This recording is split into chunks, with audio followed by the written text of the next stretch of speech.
Hello everyone, welcome to Swami Vivekanand Institute. Myself Aditi, I am a UGC NET Home Science faculty. So today in this session we are going to talk about some PYQs. तो यहाँ पर कुछ ऐसे PYQs, MCQs हैं जो कि exam में generally देखने को मिलते हैं.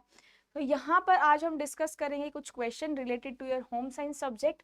यहाँ पर मैं आपके मिक्स क्वेश्चंस लेकर आई हूँ जिसके बारे में हम डिस्कस करेंगे.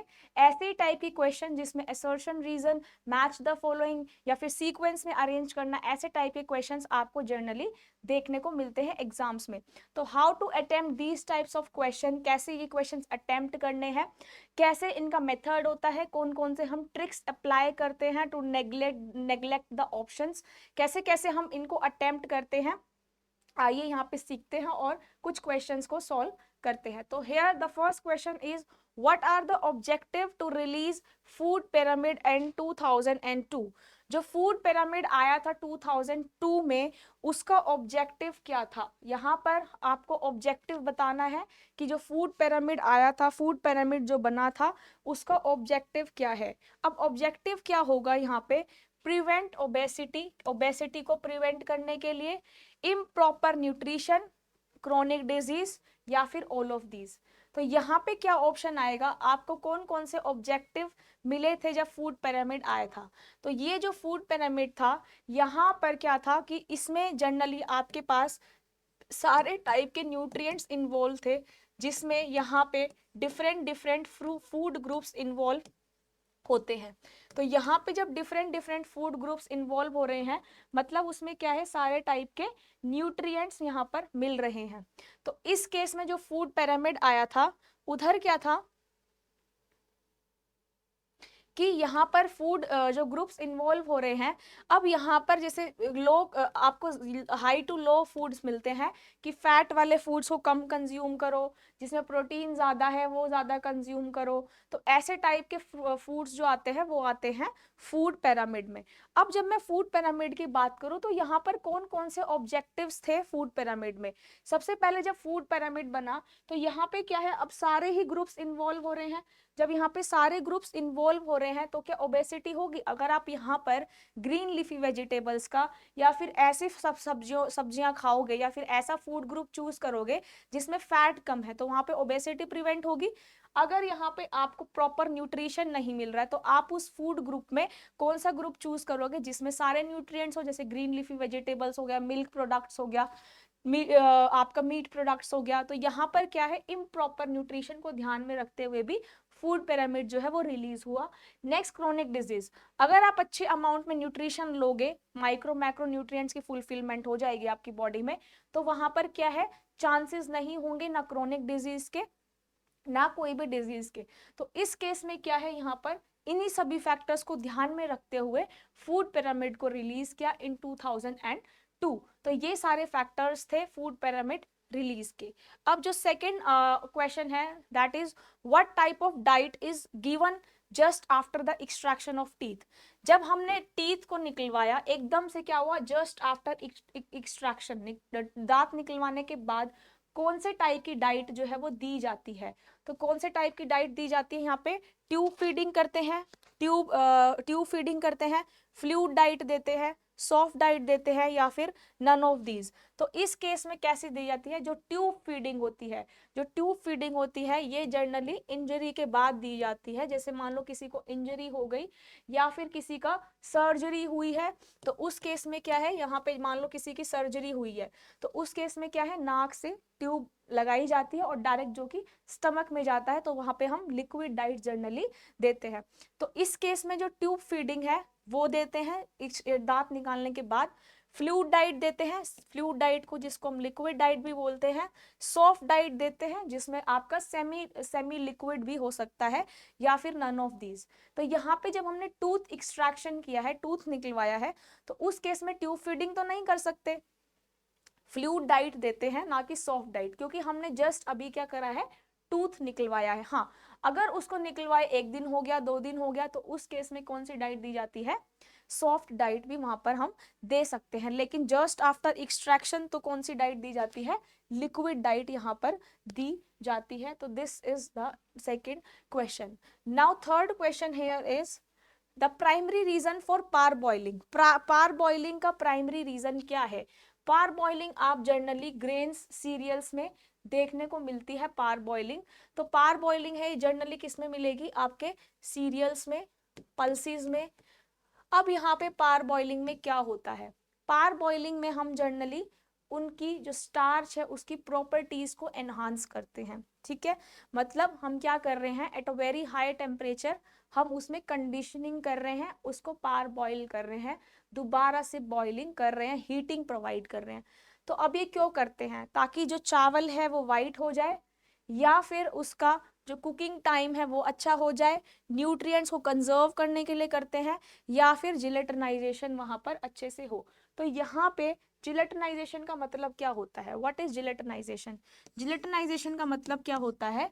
यहाँ पे क्या है, स्टार्च को जब हम कुक करते हैं, जब हम स्टार्च को कुक करते हैं at a very high temperature, तो उस केस में जो स्टार्च है वो क्या कर जाता है, स्वेल कर जाता है। इस प्रोसेस को हम बोलते हैं जिलेटिनाइजेशन, जहाँ पे स्टार्च है वो स्वेल कर जाता है at a very high temperature, जिसको हम बोलते हैं जिलेटिनाइजेशन। अब यहाँ पे जब स्टार्च जो स्वेल कर गया, अब स्टार्च स्वेल करने के बाद कूल भी होता है। जब कूल होएगा तो उस प्रोसेस को हम क्या बोलते हैं, इसका ऑपोजिट हो जाता है, जिसको हम बोलते हैं रेट्रोग्रेडेशन प्रोसेस। तो इस केस में क्या है, जब कूल हो जाएगा तो उसमें रीओरिएंटेशन हो जाता है, जिसको हम बोलते हैं रेट्रोग्रेडेशन प्रोसेस। अब इस केस में क्या है, जब पार बॉइलिंग कर रहे हैं तो पार बॉइलिंग में क्या होगा, पार बॉइलिंग में जिलेटिनाइजेशन अच्छे से होगा, ताकि इसमें स्टार्च जो है वो कुक हो जाए इजिली, और वो क्या करे, अच्छा जो है उसमें आप अगर किसी भी फूड ग्रुप को यूज कर रहे हो तो उसमें जिलेटिनाइजेशन अच्छे से हो। तो ये होते हैं यहाँ पे कुछ ऑब्जेक्टिव्स पार बॉइलिंग के। Now coming to the next question, fourth आपका यहाँ पे क्या है, मैच द फॉलोइंग। इस मैच द फॉलोइंग में क्या करना है, यहाँ पर आपको मैच करना है कि किस फ्रूट में किस तरह का न्यूट्रिएंट मिलता है। यहाँ पे पपाया, पपाया किस में रिच होता है? Papaya is rich in vitamin A, orange is rich in vitamin C. Vitamin C को हम जनरली एस्कॉर्बिक एसिड भी बोलते हैं, जिसमें विटामिन सी का अच्छा खासा अमाउंट पाया जाता है। इसलिए यहाँ पे सिट्रस फ्रूट्स जितने भी हैं उसमें आपका यहाँ पर विटामिन सी जो है वो ज़्यादा होता है। नेक्स्ट अगर मैं डेट्स की बात करूँ तो डेट्स में यहाँ पर क्या होता है, iron rich, and ragi is calcium rich. जो यहाँ पे कीटो डाइट जनरली करते हैं आजकल मॉडर्न, उसमें तो उसमें रिकमेंड किया जाता है रागी का आटा खाओ, वेट लूज के लिए रागी की चपाती खाओ, रागी का कुछ बनाकर खाओ फूड। तो उस केस में क्या है, कैल्शियम जो है बॉडी में अगर डेफिशिएंट है तो उसकी कमी पूरी हो जाती है if we eat ragi in a proper amount. तो यहाँ पे रागी किसके साथ मैच करेगा, कैल्शियम के साथ। तो ये है आपका यहाँ पर मैच द फॉलोइंग। यहाँ पे मैंने कोड्स नहीं दिए हुए, अगर कोड्स दिए होते तो आपको और इजी हो जाता है to clear up the things. तो यहाँ पर मैंने कोड्स नहीं दिए, बट ऐसे भी काफी बार मैच द फॉलोइंग ऐसे तो खैर नहीं आता है बिना कोड्स के, क्योंकि कोड से क्या है आपको थोड़ा अंदाजा हो जाता है, लेकिन इससे आप सीखते हो कि कौन कौन से न्यूट्रिएंट्स कौन से फूड में प्रेजेंट होते हैं। So now next question is question number 5। इधर भी आपको क्या करना है, मैच करना है। अब मैच कैसे करना है, मैच यहाँ पे है हार्मोन को आपको मैच करना है डिजीज से। अब हॉर्मोन्स को कैसे मैच करोगे, यहाँ पे जो फर्स्ट हार्मोन है वो कौन सा है, insulin, TSH, renin angiotensin and cortisol. तो यहाँ पे जो आपका टीएसएच है जो कि थायराइड थायराइड स्टिमुलेटिंग हार्मोन है, जो कि थायराइड कोज करता है। तो यहाँ पर इंसुलिन किस में आता है, डायबिटीज में। बोलते हैं ना जब शुगर हो गई, डायबिटीज हो गया, तो इंसुलिन लेवल बढ़ गया, तो डायबिटीज किसके साथ मैच करेगा, इंसुलिन के साथ। नेक्स्ट जो है टीएसएच, टीएसएच अब किसके साथ, मैंने आपका थायराइड बताया, तो थायराइड किसके साथ मैच करता है, गोइटर के साथ। नेक्स्ट इज रेनो एंजियोटेनिन, जो रेनिन एंजियोटेनिन है वो किसके साथ करेगा, यहाँ पे हाइपरटेंशन के साथ मैच करता है। रेनिन एंजियोटेंसिन, जहाँ पर जब हाइपरटेंशन होता है उस केस में क्या है, ये इसकी अमाउंट बढ़ जाती है। और कोर्टिसोल किसके साथ करेगा, क्रशिंग सिंड्रोम, जो क्रशिंग सिंड्रोम है जो यहाँ पे कोर्टिसोल है, जो कोर्टिसोल है वो क्या है, यहाँ पे कोर्टिसोल होता है एक stress hormone. Cortisol is stress hormone, ठीक है। अगर कोर्टिसोल की अमाउंट ज्यादा हो जाती है बॉडी में तो वहां पे होता है, जहां पे क्रशिंग सिंड्रोम डिजीज होती है। ये आपका यहाँ पर ऑल्सो कोर्टिसोल स्ट्रेस हार्मोन के साथ साथ ये बीपी कंट्रोल भी करता है, मतलब ब्लड प्रेशर कंट्रोल भी करता है, और ग्लूकोज लेवल को भी मेंटेन करता है। साथ ही साथ क्या मेंटेन करता है, ग्लूकोज के लेवल को भी मेंटेन करता है। तो ये है यहाँ पर कोर्टिसोल का फंक्शन। कोर्टिसोल स्ट्रेस हार्मोन है, अगर बॉडी में कोर्टिसोल की अमाउंट ज्यादा हो गई है तो उस केस में कौन सा सिंड्रोम होगा, क्रशिंग सिंड्रोम। यहाँ पे क्या होगा, इस क्रशिंग सिंड्रोम में आपका जो बीपी जो है, जैसे बीपी हाई हो गया और आपको ग्लूकोज लेवल भी ज्यादा हो जाता है, तो ये सब चीजें देखने को मिलती है। Here the next question is the capacity of an individual to think rationally and solve problem is a part of. अब यहाँ पे जो है ये चाइल्ड डेवलपमेंट का पार्ट है, जिसमें एक इंडिविजुअल की कैपेसिटी कि वो सॉल्व कर ले प्रॉब्लम को। मोटर एक्टिविटी नहीं होती क्योंकि जनरली मूवमेंट्स के लिए होती है। लैंग्वेज डेवलपमेंट, कॉग्निटिव डेवलपमेंट और गुड मैनेजमेंट स्किल्स। अब वो कोई बंदा सोच रहा है, कोई प्रॉब्लम सॉल्विंग उसमें स्किल्स हैं, तो क्या वो मैनेजमेंट स्किल्स में आता है, नहीं। क्या वो लैंग्वेज डेवलपमेंट में आता है, नहीं। फाइन मोटर एक्टिविटी में मूवमेंट्स होती है, तो क्या बचा यहाँ पर, कॉग्निटिव डेवलपमेंट। तो यहाँ पर आंसर हो जाएगा कॉग्निटिव डेवलपमेंट। तो इस तरह से आपको क्या करना है, क्वेश्चन को सॉल्व करना है। नेक्स्ट क्वेश्चन यहाँ पर है the study of interaction between people and machine. यहाँ पे एक टॉपिक आता है अर्गोनॉमिक्स का। तो अर्गोनॉमिक्स में क्या है, जनरली अर्गोनॉमिक्स मतलब ह्यूमन का कनेक्शन किसके साथ है, मशीन के साथ। तो यहाँ पे जो आजकल वर्क होता है वो किस पे होता है, मशीन्स पे होता है, मशीनरी पे होता है, उसमें ह्यूमंस इन्वॉल्व होते हैं, तो that portion is known as ergonomics. तो यहाँ पर क्वेश्चन भी यही है कि study of interaction between people and machine, जो इंटरैक्शन होता है बिटवीन पीपल एंड मशीन, वो क्या होता है उनका इंटरैक्शन, उसको हम बोलते हैं अर्गोनॉमिक्स। तो यहाँ पे करेक्ट ऑप्शन क्या हो जाएगा, ergonomics. Here seventh question, eighth question is childhood trauma. Childhood trauma can cause the following psychiatric problem. अगर किसी को ट्रोमा हो गया है, मतलब चाइल्डहुड ट्रोमा है, तो वहां पे कौन से सिम्टम्स जनरली अपीयर होते हैं। तो अगर चाइल्डहुड ट्रोमा है तो वहां पे क्रोनिक डिसोसिएशन, क्रोनिक डिसोसिएशन हो जाएगा, मतलब इम्बैलेंसिंग हो जाएगा आपका।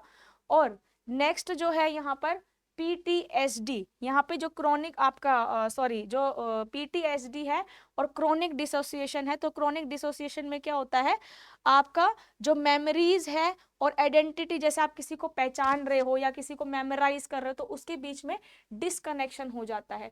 तो disconnection between the memory and identification, आप किसी को आइडेंटिफाई नहीं कर पा रहे हो ट्रॉमा की वजह से, तो that is known as chronic dissociation. Where as in the case of PTSD, PTSD होता है पोस्ट ट्रोमेटिक स्ट्रेस डिसऑर्डर, मतलब post traumatic, PTSD means post traumatic stress disorder. मतलब इस केस में, इसमें क्या होता है, आपको स्ट्रेस होने लग जाता है ट्रोमा के बाद, जिसको हम बोलते हैं पीटीएसडी। रेनाइटिस में क्या होता है, जो रेनाइटिस है इसमें आपके पास एलर्जिक रिस्पॉन्स आता है, मतलब एलर्जी हो जाती है। जैसे एलर्जी हो जाती है तो एलर्जी में क्या होता है, ईचिंग होता है, ठीक है, वाटरी आईज हो सकती है, रैशेज हो सकते हैं, तो उसको हम बोलते हैं एलर्जिक रिस्पॉन्स। तो रेनाइटिस में क्या होता है, एलर्जी जनरली यहाँ पर कोज हो जाती है।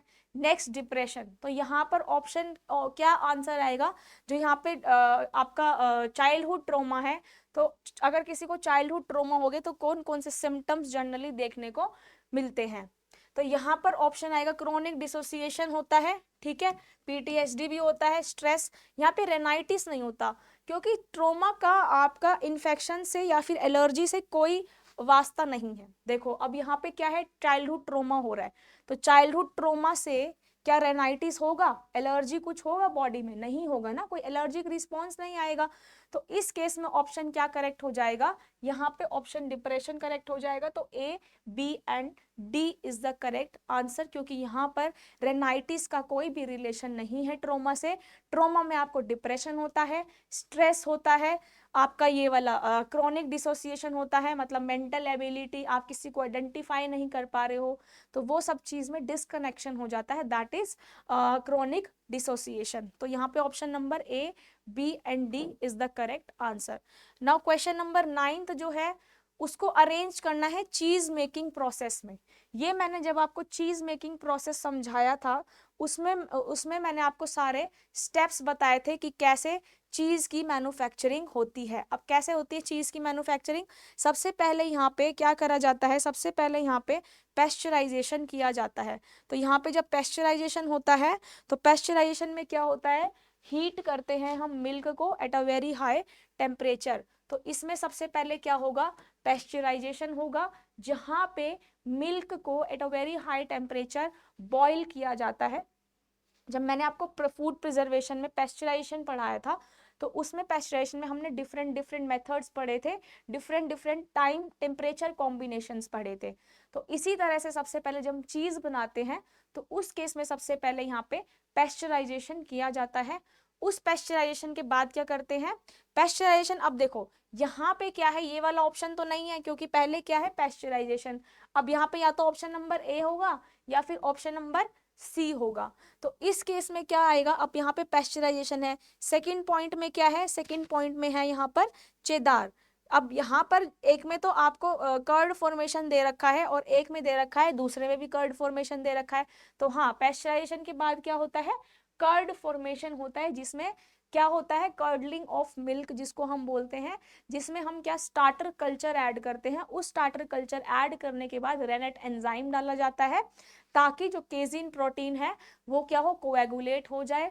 और जब हम स्टार्टर कल्चर ऐड करते हैं तो वो जो लैक्टिक एसिड है, जो लैक्टोज शुगर है, वो लैक्टिक एसिड में कन्वर्ट हो जाती है। तो सबसे पहले पेस्चराइजेशन के बाद क्या हुआ, यहाँ पर कर्ड फॉर्मेशन होता है। तो यहाँ पे क्या है, ऑप्शन नंबर ए, दोनों सही है। नेक्स्ट जो है चेदार फॉर्मेशन, चेदार फॉर्मेशन भी होता है, मतलब वहां पर क्या है, जो आपका लास्ट में जैसे आपने रेनेट ऐड किया तो कोएगुलेट हो गया, रेक्टेंगुलर क्यूब्स में आप उसको एसिडिफाइड मिल्क को डालते हो तो उसमें फिर क्या होता है, चेदार फॉर्मेशन होता है। यहां तक तो ऑप्शन सारे सेम है। अब यहाँ पर एफ में देखो, यहाँ पर भी एफ है, यहाँ पर भी एफ है। तो इस केस में क्या है, मिलिंग और सॉल्टिंग, क्या मिलिंग और सॉल्टिंग करते हैं पहले?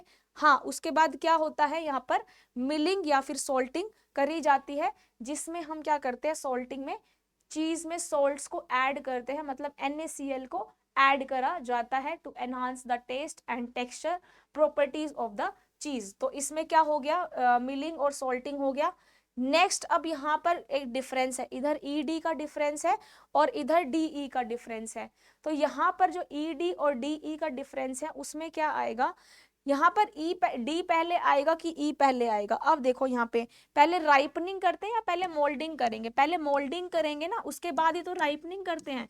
राइपनिंग को हम एजिंग भी बोलते हैं। तो सबसे पहले यहाँ पे मोल्डिंग होती है, देन यहाँ पे राइपनिंग होती है। तो राइपनिंग को एंड में कर दो, मोल्डिंग को पहले कर दो। तो यहाँ पे राइपनिंग जो है वो क्या हो जाएगा, एंड प्रोसेस। तो option number C would be the correct answer. तो जब चीज फॉर्मेशन होती है सबसे पहले पेस्चराइजेशन होता है, फिर कर्ड फॉर्मेशन होता है, फिर हम उसको रेक्टेंगुलर क्यूब्स में कट कर लेते हैं, देन उसकी हम क्या करते हैं, मिलिंग सॉल्टिंग करते हैं, फिर मोल्डिंग करते हैं और लास्ट में क्या करते हैं, एजिंग करते हैं। अब this is the again match the following question. यहाँ पर क्या है, एक ऐसा डिवाइस, ये आपको कुछ यूनिट्स बतानी है, इसमें क्या है, जनरली यूनिट्स बतानी है। तो यहाँ पे जो फर्स्ट यूनिट है, a device for transmitting information to some machine. ऐसा कौन सा डिवाइस है जो कि कुछ इंफॉर्मेशन ट्रांसमिट करता है? तो उसको हम किस में मेजर करते हैं, measure of intensity of sound. अब आपको एक ऑप्शन से भी इसका आंसर आ जाता है। जैसे मान लो आपको इंटेंसिटी ऑफ साउंड पता है, तो इंटेंसिटी ऑफ साउंड को आप किस में मेजर करते हो? हम इंटेंसिटी ऑफ साउंड को किस में मेजर करते हैं, हर्ट्ज। देखो यहाँ पे फर्स्ट जो है वो ट्रांसमिटिंग इंफॉर्मेशन है, तो यहाँ पे इंफॉर्मेशन जो है वो किस में जाएगा, कंट्रोल में। इंटेंसिटी ऑफ साउंड किस में करते हो, डेसिबल में। ठीक है, साउंड की इंटेंसिटी डेसिबल में होती है। उसके बाद human motion and it's physical aspect.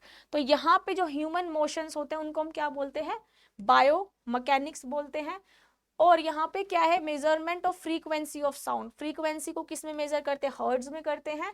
Then यहाँ पे आपका technique of presenting information about the state of a system, state of a system में क्या होता है, अगर आप किसी को डिस्प्ले कर रहे हो तो अपनी इंफॉर्मेशन को एक सिस्टम में, तो उसको किस में मेजर किया जाता है, display. Next question is advantage of return communication is, advantage क्या है रिटर्न कम्युनिकेशन के, मतलब जब आप कोई भी चीज लिख रहे हो, लिख के कम्युनिकेट कर रहे हो, तो उसके एडवांटेजेस क्या होंगे। It serve as an evidence, reduce ambiguity, enable authority and enables the uniformity. तो यहाँ पर क्या है आएगा ऑप्शन नंबर, देखो सर्व एज अ एविडेंस, अगर आप रिटर्न कम्युनिकेशन कर रहे हो तो वो एविडेंस की तरह दिखेगा, ठीक है। रिड्यूस एम्बिग्यूटी, एम्बिग्यूटी को रिड्यूस करेगा, मतलब इजी बनाएगा ताकि वो इजीली कम्युनिकेशन हो सके। नेक्स्ट इनेबल्स अथॉरिटी, इससे अथॉरिटी का कोई रिलेशन ही नहीं है, इससे आपकी कोई अथॉरिटी बड़ी नहीं हो जाती, कोई अथॉरिटी छोटी, आपकी पोजीशन नहीं बदल सकती। तो उस केस में क्या आएगा यहाँ पे, ऑप्शन नंबर सी डिलीट हो जाएगा। यूनिफॉर्मिटी होती है रिटर्न कम्युनिकेशन से, एविडेंस होता है, एम्बिग्यूटी रिड्यूस होती है। तो A B and D is the correct answer. इस तरह से एलिमिनेशन मेथड का हम यूज करते हैं। Next question is following are the anthropometric method for assessment of nutrition status. आपको यहाँ क्या करना है, एंथ्रोपोमेट्रिक जो टेस्ट करे जाते हैं बॉडी मेजरमेंट के लिए, उसमें से बताने हैं इनमें से टेस्ट कौन कौन सा है। हीमोग्लोबिन एस्टिमेशन, नेक्स्ट जो है MUAC, इसका मतलब होता है मिड अपर आर्म सरकमफेरेंस।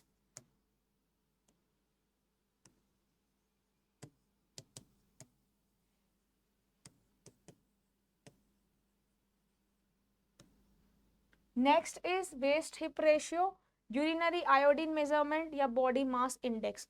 तो एंथ्रोपोमेट्रिक मेजरमेंट में कौन कौन से यहाँ पे मेजरमेंट आते हैं, जो आपका ये है हीमोग्लोबिन एस्टिमेशन तो बिल्कुल नहीं होता क्योंकि ये हेल्थ रिलेटेड होता है एंथ्रोपोमेट्रिक, तो यहाँ हीमोग्लोबिन का टेस्ट नहीं होता। आपका मिड आर्म सरकमफ्रेंस होता है, वेस्ट हिप रेशियो होता है, यूरिनरी आयोडीन मेजरमेंट नहीं होता, और आपका BMI होता है जिसको हम बोलते हैं बॉडी मास इंडेक्स। तो here option number B is the correct answer, B C and D. Anthropometric test generally आपके जो हेल्थ टेस्ट होता है इसमें generally BMI, height, weight, mid arm circumference, hip ratio, ये सब मेजर होते हैं। तो यहाँ पर इसका कोई रोल नहीं है हीमोग्लोबिन या फिर टेस्ट का, क्योंकि केमिकल टेस्ट हो गए, ये आपके जर्नली हेल्थ टेस्ट में आते हैं। तो इधर ऑप्शन नंबर कौन सा करेक्ट हो जाएगा, बी सी एंड ई, मतलब option number D is the correct answer. Next question is following are the symptoms of ascorbic acid deficiency. अब यहाँ पे एस्कॉर्बिक एसिड कौन सा है, ascorbic acid is vitamin C. तो यहाँ पे विटामिन सी के आपको कुछ सिम्टम्स बताने हैं। जिंजीवाइटिस होता है गम्स की इन्फ्लामेशन, जब गम्स में इन्फ्लामेशन होने लग जाती है उसको हम बोलते हैं जिंजीवाइटिस, मतलब inflammation of gums. Next delayed would healing, wound जो आपकी चोट लग जाती है वो देर से हील होती है। एंगुलर स्टोमैटिस, एंगुलर स्टोमैटिटिस का मतलब क्या होता है, यहाँ पे कुछ आपका इन्फ्लामेशन या फिर जो कॉर्नर्स है, जैसे मान लो लिप्स के जो कॉर्नर्स है, माउथ के कॉर्नर्स है, उनमें क्रैक्स आने लग जाती है, उसको हम बोलते हैं यहाँ पर एंगुलर स्टोमैटिस। पिटेचल हेमरेजिक का मतलब क्या होता है, इसमें क्या होता है, जैसे आपका एक स्किन पे ब्लीडिंग आने लग गई, स्किन पे ब्लीडिंग आने लग गई, वो ब्लीडिंग की वजह से जो पैच बन जाता है उसको हम बोलते हैं पिटेचियल हेमोरेजिक। नेक्स्ट इज टाइकार्डिया, इसका मतलब क्या होता है, टाइकार्डिया का मतलब यहाँ पर जो हार्ट बीट है वो बहुत ही ज्यादा फास्ट हो जाती है। तो इसमें क्या है, this is fast heart beat, इसमें क्या है, ब्लड, यहाँ पे क्या है आपके पास जनरली ब्राउन कलर के स्पॉट्स अपीयर होते हैं जब ब्लड होता है। एंगुलर स्टोमैटिस में क्रैक्स जनरली देखने को मिलती है नियर कॉर्नर ऑफ माउथ। तो ये सारे जनरली इनके ये ऐसे डिफाइन करे जाते हैं। अब यहाँ पे एस्कॉर्बिक एसिड की डेफिशिएंसी बतानी है, तो एस्कॉर्बिक एसिड में क्या आएगा यहाँ पर, देखो यहाँ पे एस्कॉर्बिक एसिड में जिंजीवाइटिस मतलब गम्स की इन्फ्लामेशन होने लग जाती है। अगर आप विटामिन सी अच्छे अमाउंट में नहीं ले रहे हो तो गम की इन्फ्लामेशन हो जाएगी। और यहाँ पे डिलेड वुंड हीलिंग, क्योंकि यहाँ पर जब भी कोई इंजरी हो जाती है तो बोलते हैं विटामिन सी की अमाउंट ज्यादा खाओ, तो वुंड हीलिंग डिले हो जाएगी। और उसके बाद क्या होगा, एंगुलर स्टोमेटिस नहीं होगा क्योंकि विटामिन की कमी की वजह से होता है। पिटेचियल हैमरेज हो जाएगा, ब्राउन स्पॉट्स पड़ जाएंगे। और फास्ट हार्ट बीट, इससे कोई रिलेशन है ही नहीं है एस्कॉर्बिक एसिड का। तो यहाँ पे जो ऑप्शन है वो कौन सा सही हो जाएगा, ए, बी एंड डी, मतलब option number C is the correct answer. ऐसे टाइप के क्वेश्चन जो है वो जनरली देखने को मिलते हैं, तो ऐसे टाइप के क्वेश्चन ही जनरली आप प्रैक्टिस करना ताकि इसी तरह के क्वेश्चंस इजीली एग्जाम में सॉल्व हो जाए। Next question is 14, again match the following. अब यहाँ पे कुछ एडल्ट ट्रेंड्स बता रखे हैं, कुछ यहाँ पर एडल्ट ट्रेंड्स बता रखे हैं और कुछ यहाँ पर फूड है। तो जब मैंने आपको एडल्ट्रेशन पढ़ाया था उसमें हमने कुछ एडल्ट ट्रेंड्स के बारे में डिस्कस किया था। एडल्ट ट्रेंड्स क्या होता है, एडल्ट्रेशन क्या होता है, जिसमें हम इंटेंशनली फूड में ऐड करते हैं substance, harmful substance that are intentionally added in the food is called food adulteration.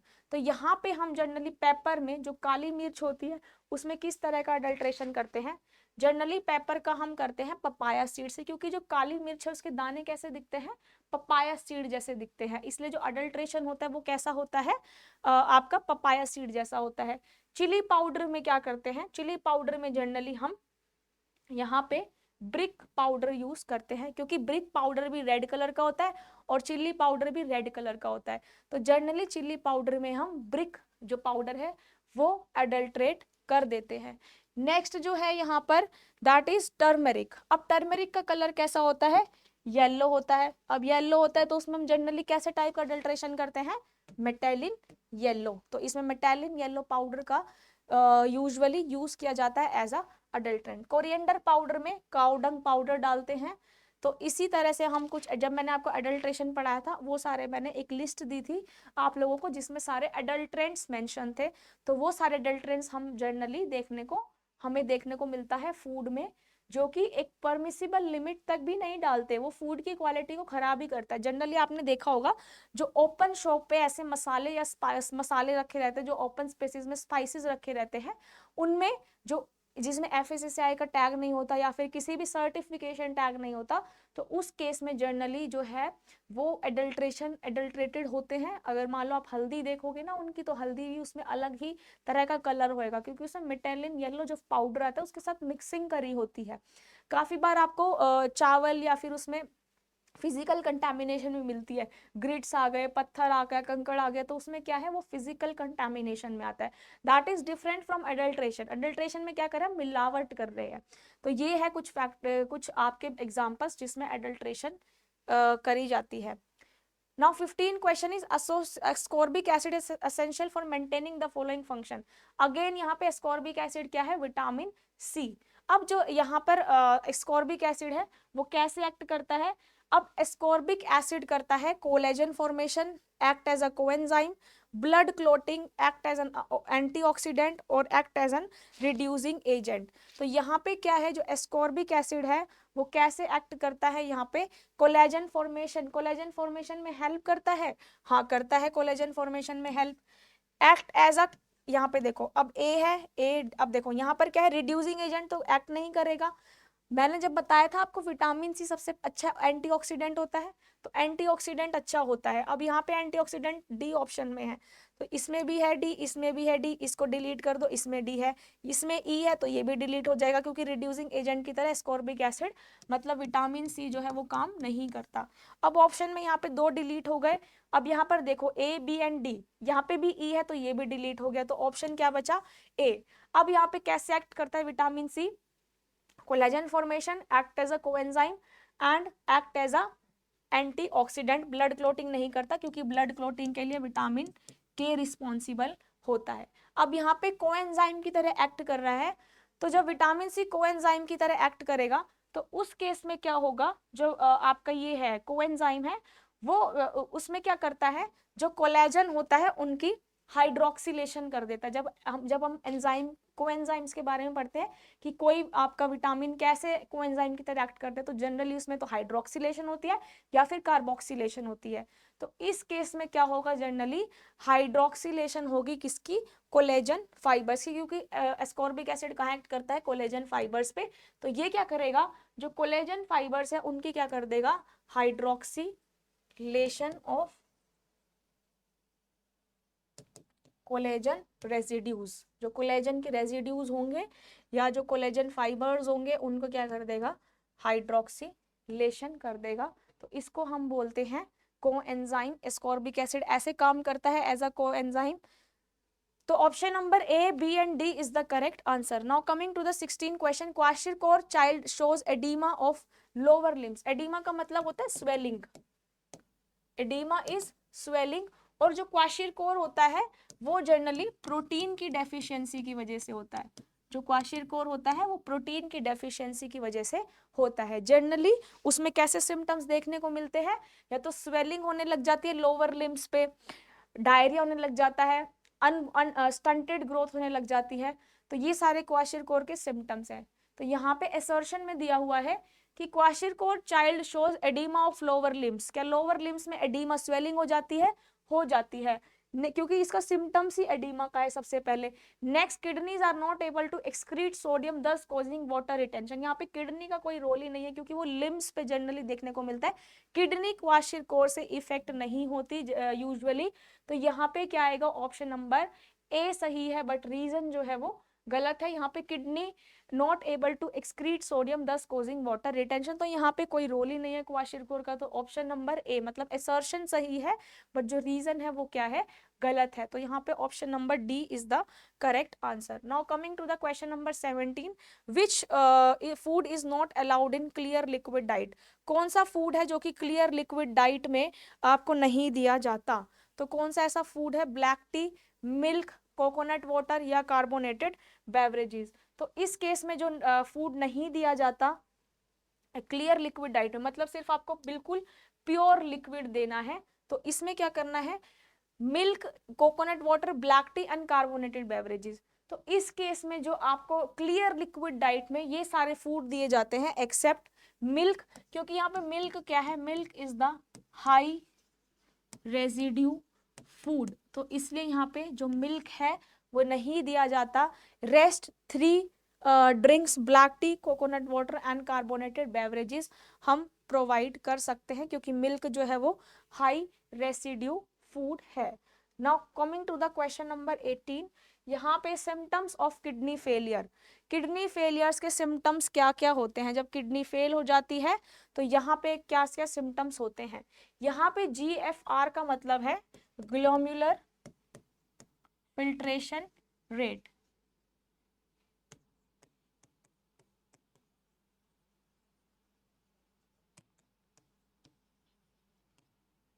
अब यहाँ पे नेक्स्ट जो ओलिगुरा मीन्स और पॉलीयूरिया, यहाँ पे क्या हो जाता है, लो यूरिन,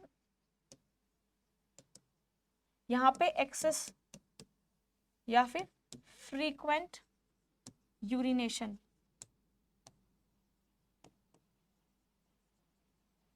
यहाँ पे अब किडनी जब फेल हो जाती है तो कौन कौन से सिम्टम्स देखने को मिलते हैं। अब यहाँ पे क्या है, जिसमें ग्लोमेरुलर फिल्ट्रेशन रेट होता है 90 ml पर मिनट, ग्लोमेरुलर फिल्ट्रेशन रेट हो जाता है 20 ml पर मिनट, या फिर ओलिगुरा हो जाता है मतलब लो यूरिन आउटपुट, मतलब यहाँ पे जो लो यूरिन आता है। पॉलीयूरिया, पॉली मतलब ज्यादा, ज्यादा यूरिन आना इज पॉलीयूरिया, कम यूरिन आना is oliguria. Edema, again edema क्या बताया था मैंने, स्वेलिंग। तो इस केस में क्या क्या हो जाता है, जब किडनी फेल होती है, तो जब किडनी फेल होती है तो उस केस में जो सिम्टम्स है वो जनरली आपको देखने को मिलता है GFR जो है ग्लोमेरुलर फिल्ट्रेशन रेट। जब किडनी फेल होती है तो उसमें जो GFR होता है वो 20 ml पर मिनट आता है। नेक्स्ट लो यूरिन आउटपुट हो सकता है, और यहाँ पे जब लो है तो हाई तो आएगा नहीं, तो यहाँ पे ओलिगुरिया हो गया। GFR हो गया। एडीमा, एडीमा सबसे ज्यादा होता है कि किडनी के टाइम पे स्वेलिंग ज्यादा हो जाती है, तो एडीमा हो गया। पोली तो वैसे डिलीट हो गया, हाई एक्सेसिव यूरिनेशन तो होगा ही नहीं, तो यहाँ पे क्या हो गया, edema, oliguria and GFR means glomerular filtration rate 20 ml per minute, B, C and E, B, C and E। Hair option number C would be the correct answer. तो इस तरीके से क्या करना है आपको, क्वेश्चंस अटेम्प्ट करने हैं एग्जाम में। Now coming to the next question, question number 19। During prolonged starvation, जब बहुत टाइम तक आप भूखे रह रहे हो, तो ब्रेन जो है वो क्या यूज करता है एज अ एनर्जी सोर्स। तो ब्रेन क्या यूज करता है as energy source, ketone bodies को brain generally as a energy source use करता है जब हम बहुत ज्यादा टाइम तक स्टार्व करते रहते हैं। Next, excess of iodine injection can be harmful. अगर आप ज्यादा अमाउंट में आयोडीन ले रहे हो तो वो हार्मफुल है। रीजन क्या है, excess iodine inhibits the synthesis of thyroid hormone. यहाँ पे क्या, अगर आप आयोडीन इंजेक्शन ज्यादा कर रहे हो तो क्या वो हार्मफुल है? हाँ, अगर आप आयोडीन ज्यादा ले रहे हो तो वो हार्मफुल है, क्योंकि ज्यादा आयोडीन क्या करता है, थायराइड हार्मोन को इंक्रीज करता है, जिसकी वजह से क्या होता है, गोइटर होता है। तो यहाँ पे बोथ ऑप्शंस आर करेक्ट, क्योंकि जब आप आयोडीन ज्यादा लोगे तो गोइटर बढ़ जाएगा, जहाँ पे स्वेलिंग हो जाती है यहाँ पे नेक में, थ्रोट में, जो किसकी वजह से होती है, जब थायराइड हार्मोन की अमाउंट ज्यादा बढ़ जाती है, that is due to the consumption of high iodine. तो ये थे आपके कुछ PYQs, 20 PYQs थे। होप आपको ये सेशन अच्छा लगा होगा, ये MCQs अच्छे लगे होंगे। इसी तरह से आपको सारे MCQs प्रैक्टिस करने हैं, और जितना ज़्यादा आप प्रैक्टिस करोगे उतना ही आपको इजी होगा एग्जाम अटेम्प्ट करना। तो इस तरीके से आपको अटेम्प्ट करना है, ये सारे मेथड्स का यूज़ करना है, और इन्हीं सभी मेथड्स को ध्यान में रखते हुए, इन्हीं सभी PYQs को ध्यान में रखते हुए आपको एग्जाम अटेम्प्ट करना है। हर यूनिट के रिविजन के बाद PYQs को आपको टिक करना है, उसमें देखना है PYQs में किस तरह से क्वेश्चंस आए हुए हैं, उसी तरीके से आपको अपनी प्रिपरेशन रखनी है, अपनी कंसिस्टेंसी को मेंटेन रखना है। आने वाले सेशन में और ज़्यादा मैं आपको PYQs कराने वाली हूँ, ताकि आप लोगों की प्रैक्टिस जो है वो बहुत अच्छी हो जाए टिल एग्जाम, क्योंकि अभी दिसंबर में एग्जाम होगा, तो उसमें आपके पास है थोड़ा टाइम अभी, जिसमें हम क्या करेंगे, PYQs MCQs की ज़्यादा से ज़्यादा प्रैक्टिस करेंगे। कोई आपको डाउट हो तो प्लीज़ कमेंट्स बॉक्स में आप उसमें मेंशन कर सकते हो। Thank you so much, bye and take care, study well, thank you.